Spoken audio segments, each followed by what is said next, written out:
आप क्लैरिफिकेशन। माननीय नेता प्रतिपक्ष। माननीय अध्यक्ष महोदय, जिस विषय पर माननीय मुख्यमंत्री जी ने भी अपनी बात कही और माननीय सदस्य श्री जनार्था जी ने भी अपनी बात कही, मैं सिर्फ इसमें यही कहना चाह रहा हूँ। चलो बुला देते हैं कि ये विषय सचमुच में अनुरोध पर ये विषय जो है बहुत गंभीर विषय बनते जा रहा है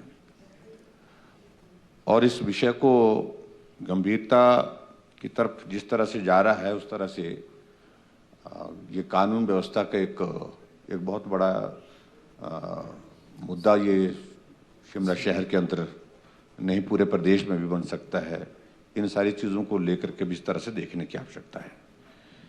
अध्यक्ष महोदय, ये जो स्ट्रीट वेंडर का जो जिक्र किया है, हमने अपनी गवर्नमेंट के दौरान ये प्रयास किया था, क्योंकि बहुत आसानी से हिमाचल प्रदेश में बाहर का कोई आदमी आता है वो पहचाना जाता है, मालूम पड़ जाता है यहाँ का नहीं है, आने के लिए किसी को रोक नहीं है।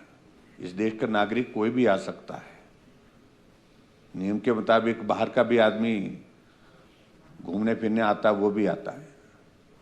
लेकिन जिस प्रकार से एकदम जो है ये बहुत बड़ी तादाद में ऐसे लोगों का आना जिनको हम जानते नहीं हैं, वो कहाँ रहते हैं ये भी मालूम नहीं है, और उनकी पृष्ठभूमि क्या है, बैकग्राउंड क्या है ये भी मालूम नहीं है। तो जो वेरिफिकेशन का जो हमने उस वक्त एक प्रोसेस शुरू किया था, रजिस्ट्रेशन एंड वेरिफिकेशन, वो अवरुद्ध पड़ा है, वो रुका पड़ा है वर्तमान सरकार में, और आप उसकी आवश्यकता महसूस नहीं करते होंगे शायद, मुझे लगता है। और दूसरी बात तो हमको थोड़ा कई बार बोलने में भी एहतियात बरतनी चाहिए। जिस प्रकार से मैं क्षमा चाहूँगा, मैं जिक्र कर रहा हूँ, माननीय मुख्यमंत्री जी ने सरकार बनने के बाद थोड़ा एक जिक्र किया कि 97% हिंदू के इस प्रदेश में मैं हिंदूवादी पार्टी को हरा करके आया हूँ, हम हरा करके आए। ऐसी चीज़ों से कुछ लोगों को जो है उत्साह मिलता है गलत काम करने का। उनको लगता है कि हमारे लिए प्रोटेक्शन है, हमारे लिए बोला जा रहा है, हमारे लिए सोचा जा रहा है। तो ऐसी सूरत में मुझे लगता है कि ये स्थिति और ज़्यादा आगे बढ़ जाती है, और ये जो घटना घटित हुई है इसका डिस्पोजल जल्दी करना चाहिए। ये लंबी तारीखें देते देते बहुत लंबा प्रोसेस हो गया। इसको रूटीन का मसला मत सोचिए आप, या आप सोचेंगे कि भाई हिमाचल प्रदेश में जो अनऑथराइज कंस्ट्रक्शन है वो लंबे समय से चल रहा है, लंबे समय से केस चल रहे हैं।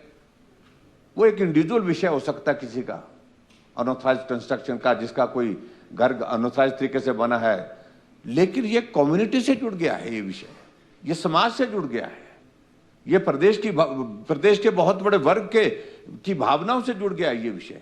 इसलिए सारे विषय को अलग तरह से देखने की आवश्यकता है। आप इसको हल्के में मत लीजिए, जो भी करना है इसका फैसला करना चाहिए और नियम के मुताबिक कार्रवाई करनी चाहिए, और नियम के मुताबिक कार्रवाई के लिए समय लंबा नहीं। और ये जो आप बोल रहे हैं कमेटी कॉन्स्टिट्यूट करेंगे, ये करेंगे, वो करेंगे, ये सारी चीजें समय टाइम गेन करने के लिए है। और मुझे लगता है कि जिस तरह से हमने देखा अभी तक उसमें कोई नेतृत्व उस प्रदर्शन में नहीं था, ना कांग्रेस की तरफ से था, ना भारतीय जनता पार्टी की तरफ से था, ना किसी और दल की।